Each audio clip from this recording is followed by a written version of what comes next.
സ്വാഗതം പേജ് 10 സ്റ്റോറീസിലേക്ക്. പക അത് വീട്ടാനുള്ളതാണ് എന്ന ലൈനിലാണ് ഇറാൻ. ചതി കാണിക്കാൻ നോക്കിയ ട്രംപിന് കനത്ത തിരിച്ചടി തന്നെ കൊടുത്തിരിക്കുകയാണ് ഇറാൻ.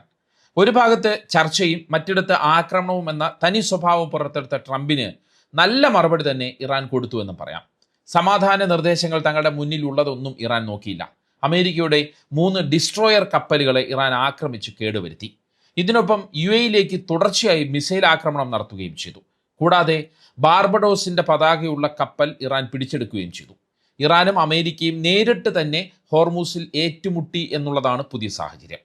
ഹോർമൂസിലെ കരുത്ത് ആവർത്തിച്ച് ഉറപ്പിക്കുകയാണ് ഈ ആക്രമണങ്ങളിലൂടെ ഇറാൻ ചെയ്തതെന്നും പറയാം.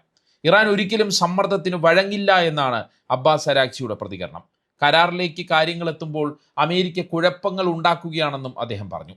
എന്നാൽ ഇത് സ്നേഹത്തല്ല് മാത്രമാണെന്നാണ് ട്രംപ് വിശേഷിപ്പിക്കുന്നത്. വെടിനിർത്തൽ ഇപ്പോഴും നിലവിലുണ്ടെന്നും ട്രംപ് വിശദീകരിക്കുന്നു.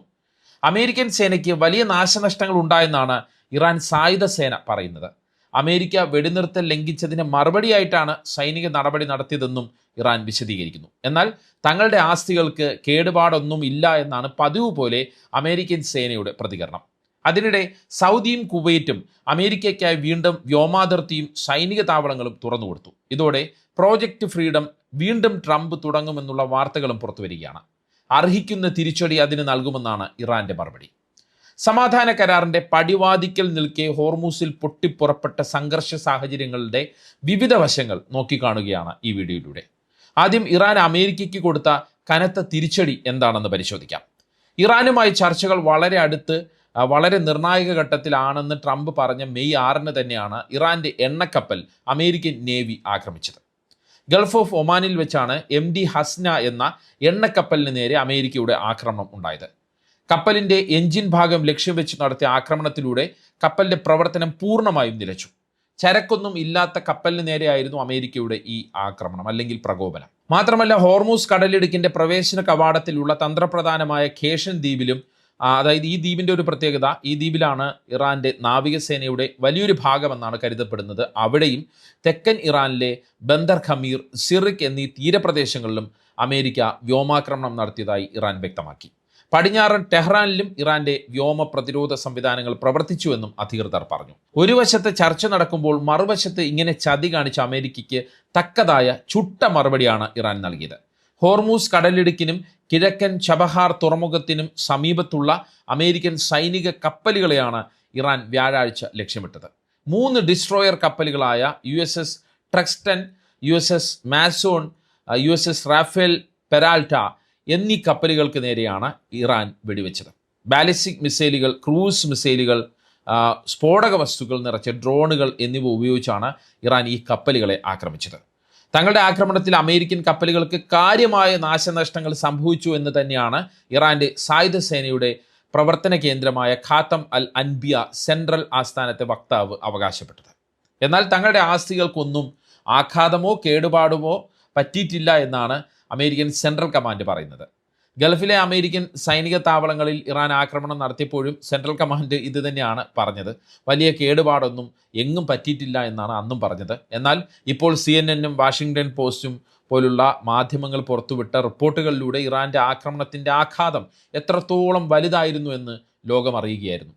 ഇറാൻ ആക്രമണത്തിൽ അമേരിക്കയുടെ പല സൈനിക കപ്പലുകൾക്കും വലിയ തോതിലുള്ള കേടുപാട് പറ്റിയിട്ടും ഇതുവരെ അമേരിക്കൻ സൈനിക നേതൃത്വം അല്ലെങ്കിൽ അമേരിക്കൻ സെൻട്രൽ കമാൻഡ്, പശ്ചിമേഷ്യയിലെ അമേരിക്കൻ സെൻട്രൽ കമാൻഡ് ഇതുവരെ അംഗീകരിച്ച് തന്നിട്ടില്ല.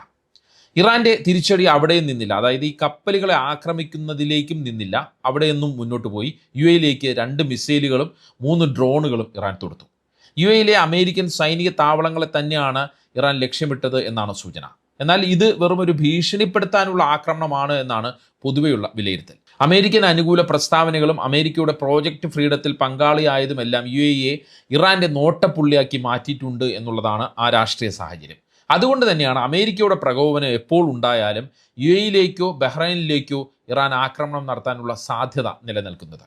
ഇതിന് പുറമെയാണ് ഇറാൻ ഓഷ്യൻ സ്കോയി എന്ന എണ്ണക്കപ്പൽ പിടിച്ചെടുത്തത്. ഇറാന്റെ ദേശീയ സാമ്പത്തിക താൽപ്പര്യങ്ങളെ ഹനിക്കുന്ന തരത്തിൽ എണ്ണ വിതരണ ശൃംഖലയിൽ തടസ്സങ്ങൾ സൃഷ്ടിക്കാൻ ഈ കപ്പൽ ശ്രമിച്ചുവെന്നാണ് ഇറാൻ പറയുന്നത്. ഒമാൻ കടലിൽ വെച്ച് ഇറാന്റെ നാവികസേന കമാൻഡുകൾ കപ്പലിലേക്ക് ഇരച്ചു കയറുകയും നിയന്ത്രണം ഏറ്റെടുക്കുകയുമായിരുന്നു. തുടർന്ന് കപ്പൽ ഇറാന്റെ തീരത്തേക്ക് മാറ്റിയിട്ടുണ്ട്. കപ്പലിലെ ജീവനക്കാരെക്കുറിച്ചോ കപ്പൽ ഏത് രാജ്യത്തിൻ്റെതാണ് എന്നതിനെക്കുറിച്ചോ ഔദ്യോഗിക സ്ഥിരീകരണം ഇതുവരെ കിട്ടിയിട്ടില്ല.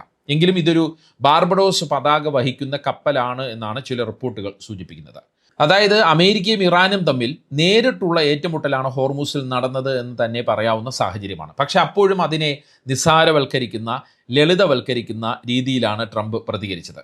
ഇതൊക്കെ സ്നേഹത്തല്ലാണ് എന്നാണ് ട്രംപിൻ്റെ വിശേഷണം. എന്നാൽ ട്രംപിൻ്റെ ട്രൂത്ത് സോഷ്യലിലെ വീമ്പ് പറച്ചിലിന് കുറവൊന്നുമില്ല.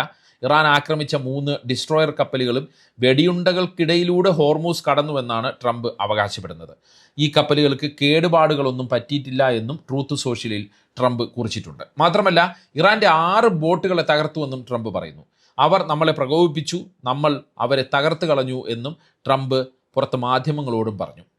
തങ്ങളെക്കാൾ ഇറാനാണ് കരാർ വേണ്ടതെന്നും അതുകൊണ്ട് തന്നെ ഉടൻ കരാർ ഒപ്പിടാൻ കഴിയുമെന്നുമാണ് ട്രംപ് പറയുന്നത്. അതേസമയം അമേരിക്കയുടെ സമീപനത്തിനെതിരെ, അതായത് ഒരു വശത്ത് ആക്രമണം, മറുവശത്ത് ചർച്ചയുടെ സമീപനം സ്വീകരിക്കുക എന്നുള്ള ആ സമീപനത്തിനെതിരെ രൂക്ഷമായ ഭാഷയിലാണ് ഇറാൻ്റെ വിദേശകാര്യമന്ത്രി അബ്ബാസ് അരാക്ചി എക്സിലൂടെ പ്രതികരിച്ചിരിക്കുന്നത്.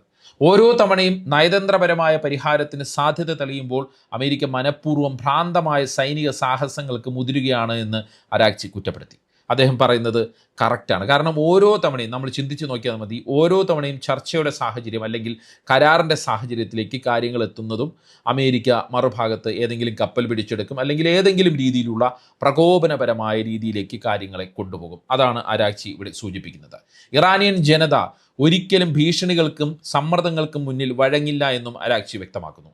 അമേരിക്കയുടെ ഇത്തരം നീക്കങ്ങൾ കാരണം സമാധാന ചർച്ചകളാണ് എപ്പോഴും ഇല്ലാതാകുന്നതെന്നും അരാക്ചി ഓർമ്മിപ്പിച്ചു. മാത്രമല്ല ഇറാന്റെ മിസൈൽ ശേഷി 75% കുറഞ്ഞുവെന്ന CIA റിപ്പോർട്ടും അരാക്ചി തള്ളി. യുദ്ധം തുടങ്ങുന്നതിന് മുമ്പുള്ളതിനേക്കാൾ 120% മിസൈൽ ലോഞ്ചർ ശേഷി ഇപ്പോഴും ഇറാനുണ്ടെന്നും രാജ്യത്തെ സംരക്ഷിക്കാനുള്ള സന്നദ്ധത 1000% അദ്ദേഹം അവകാശപ്പെട്ടു. വീണ്ടും ഒരു യുദ്ധക്കുരുക്കിലേക്ക് വീഴ്ത്താൻ ആരോ ട്രംപിനെ തെറ്റിദ്ധരിപ്പിക്കുകയാണോ അതോ ഇതൊരു ട്രംപിൻ്റെ തരംതാണ സമ്മർദ്ദ തന്ത്രമാണോ എന്നാണ് അരാക്ചി ചോദിക്കുന്നത്. അതായത് എന്ത് സമാധാന കരാറിൻ്റെ പേരിലും ഇങ്ങോട്ട് ആക്രമണം ഉണ്ടായാൽ നോക്കിയിരിക്കില്ല, പകരം ചോദിക്കുക തന്നെ ചെയ്യുമെന്നാണ് അരാക്ചി വ്യക്തമാക്കുന്നത്. ഇതോടെ അമേരിക്കയുടെ 14 കരാർ നിർദ്ദേശത്തോട് ഇറാൻ എങ്ങനെ പ്രതികരിക്കുമെന്നുള്ള കാര്യത്തിൽ ആകാംക്ഷ കൂടുകയാണ്. ഇതിനിടെ ട്രംപ് വീണ്ടും ഹോർമൂസിൽ പ്രശ്നം സൃഷ്ടിക്കാൻ പോകുന്നുവെന്ന വാർത്തകളും പുറത്തുവരികയാണ്. പേർഷ്യൻ ഗൾഫിൽ കുടുങ്ങിക്കിടക്കുന്ന 1500ഓളം കപ്പലുകളെ ഹോർമൂസ് കടത്താൻ പ്രോജക്റ്റ് ഫ്രീഡം ഓപ്പറേഷൻ വീണ്ടും ആരംഭിക്കുമെന്നാണ് റിപ്പോർട്ട്. ഇറാന്റെ കനത്ത തിരിച്ചടിയെ തുടർന്നും UAE പിന്മാറിയതുകൊണ്ടും ട്രംപ് നിർത്തിവെച്ച ദൗത്യമാണ് ഇത് വീണ്ടും തുടങ്ങുന്നത് തീർച്ചയായും ഇറാനെ പ്രകോപിപ്പിക്കും. സൈനിക താവളങ്ങളും വ്യോമ അതിർത്തികളും ഉപയോഗിക്കാൻ അമേരിക്കൻ സൈന്യത്തിന് ഏർപ്പെടുത്തിയിരുന്ന നിയന്ത്രണം പിൻവലിക്കാൻ സൗദി അറേബ്യയും കുവൈറ്റും തീരുമാനിച്ച സാഹചര്യത്തിലാണ് അമേരിക്കൻ പ്രതിരോധ മന്ത്രാലയം അല്ലെങ്കിൽ പ്രതിരോധ വിഭാഗം ഈ ആലോചന നടത്തുന്നത് എന്നാണ് വാൾ സ്ട്രീറ്റ് ജേണൽ റിപ്പോർട്ട് ചെയ്യുന്നത്. ഈ ആഴ്ച തന്നെ ഈ പ്രോജക്റ്റ് ഫ്രീഡം ദൗത്യം പുനരാരംഭിക്കുമെന്നാണ് ചില അമേരിക്കൻ ഉദ്യോഗസ്ഥർ സൂചിപ്പിക്കുന്നത്. വാൾ സ്ട്രീറ്റ് ജേണലിൻ്റെ റിപ്പോർട്ടിൽ ഇതെല്ലാം വ്യക്തമാക്കുന്നുണ്ട്. എന്നാൽ ഈ നീക്കം വെടിനിർത്തൽ കരാറിൻ്റെ ലംഘനമാണെന്നും ഇത് മേഖലയെ വീണ്ടും യുദ്ധത്തിലേക്ക് നയിക്കുമെന്നും ഇറാൻ്റെ വിദേശകാര്യമന്ത്രി അബ്ബാസ് അരാക്ചി മുന്നറിയിപ്പ് നൽകുകയാണ്. എന്നാൽ പ്രോജക്റ്റ് ഫ്രീഡത്തിന് വേണ്ടി വ്യോമത്താവളങ്ങളും വ്യോമ അതിർത്തികളും ഉപയോഗിക്കാൻ സൗദി സമ്മതം നൽകുമോ എന്നുള്ള കാര്യത്തിൽ വ്യക്തത വന്നിട്ടില്ല. ഇറാനുമായി നേരിട്ടുള്ള യുദ്ധത്തിലേക്ക് വലിച്ചിഴക്കപ്പെടാൻ അല്ലെങ്കിൽ അതിലേക്ക് പോകാൻ സൗദി ആഗ്രഹിക്കുന്നില്ല. ഇറാനെ ശത്രുപക്ഷത്ത് നിർത്താനും സൗദി ആഗ്രഹിക്കുന്നില്ല. അമേരിക്കൻ സൈന്യത്തിന് സൗകര്യം ചെയ്തു കൊടുത്താൽ തങ്ങളുടെ എണ്ണ കമ്പനികൾക്ക് നേരെ ഇറാൻ്റെ ആക്രമണം ഉണ്ടാകുമെന്നുള്ള കാര്യം സൗദിക്ക് ഉറപ്പാണ്. മാത്രമല്ല പ്രോജക്റ്റ് ഫ്രീഡവുമായി സഹകരിക്കാൻ UAE അനുഭവത്തിൽ ഒരു രാജ്യവും തയ്യാറാകില്ലെന്ന് തന്നെയാണ് പൊതുവെയുള്ള വിലയിരുത്തൽ. അമേരിക്കയെ പിണക്കാനും ഇറാനെ പ്രകോപിപ്പിക്കാനും വയ്യാത്ത അവസ്ഥയിലാണ് സൗദി ഉൾപ്പെടെയുള്ള രാജ്യങ്ങൾ എന്ന് തന്നെ നമുക്ക് പറയാം. അതുകൊണ്ട് തന്നെ പ്രോജക്റ്റ് ഫ്രീഡം വീണ്ടും തുടങ്ങിയാലും വളരെ കരുതലോടെയുള്ള സമീപനം മാത്രമേ GCC രാജ്യങ്ങളും മറ്റ് യൂറോപ്യൻ രാജ്യങ്ങളും അതിൽ നിലപാട് സ്വീകരിക്കുകയുള്ളൂ എന്നാണ് വിലയിരുത്തൽ. എന്തായാലും അമേരിക്കയുടെ ഭാഗത്ത് നിന്ന് വരുന്ന പുതിയ പ്രകോപനങ്ങൾ ഇറാൻ എങ്ങനെ നോക്കിക്കാണുന്നു അല്ലെങ്കിൽ എങ്ങനെ എടുക്കുന്നു എന്നുള്ള കാര്യത്തിലാണ് വ്യക്തത വരാത്തത്. എന്ത് തരം പ്രകോപനം ഉണ്ടായാലും തിരിച്ചടി ഉറപ്പാണ് എന്നാണ് അബ്ബാസ് അരാക്ചിയുടെ വാക്കുകളിൽ നിന്ന് നമുക്ക് വായിച്ചെടുക്കാൻ കഴിയുന്നത്. അതുകൊണ്ട് തന്നെ അമേരിക്ക പാകിസ്ഥാൻ വഴി ഇറാന് മുന്നിൽ വച്ചിരിക്കുന്ന 14 കരാർ ഇറാൻ അംഗീകരിക്കാനുള്ള സാധ്യത കുറഞ്ഞു വരികയാണ് എന്നാണ് പൊതുവെയുള്ള വിലയിരുത്തൽ. മാത്രമല്ല വെടിനിർത്തൽ സാഹചര്യവും ദുർബലമായി വരുന്ന രീതിയാണ് നമ്മളിപ്പോൾ കാണുന്നത്. സ്നേഹത്തല്ലെന്ന് ട്രംപ് ലളിതവൽക്കരിച്ചെങ്കിലും ഇറാൻ അങ്ങനെയല്ല ഒന്നിനെയും കാണുന്നത്. ആ നിലപാട്, അതായത് ഇറാൻ്റെ കർക്കശമായ നിലപാട് കരാറിൻ്റെ കാര്യത്തിലും പ്രതിഫലിക്കുമോ എന്നുള്ളതാണ് ഇനി അറിയേണ്ടത്. നല്ലത് മാത്രം നമുക്ക് പ്രതീക്ഷിക്കാം. ഈ വീഡിയോയെക്കുറിച്ചുള്ള അഭിപ്രായം കമൻറ്റ് ചെയ്യുക. പേജ് 10 സ്റ്റോറീസ് വീഡിയോകൾ വാട്സപ്പിൽ കിട്ടാൻ കമൻറ്റ് ബോക്സിലുള്ള ലിങ്കുകൾ ക്ലിക്ക് ചെയ്യുക. വാട്സപ്പ് ഗ്രൂപ്പിലോ വാട്സപ്പ് ചാനലിലോ അംഗമാകാം. മറ്റൊരു വീഡിയോയുമായി വീണ്ടും കാണാം. നന്ദി, നമസ്കാരം.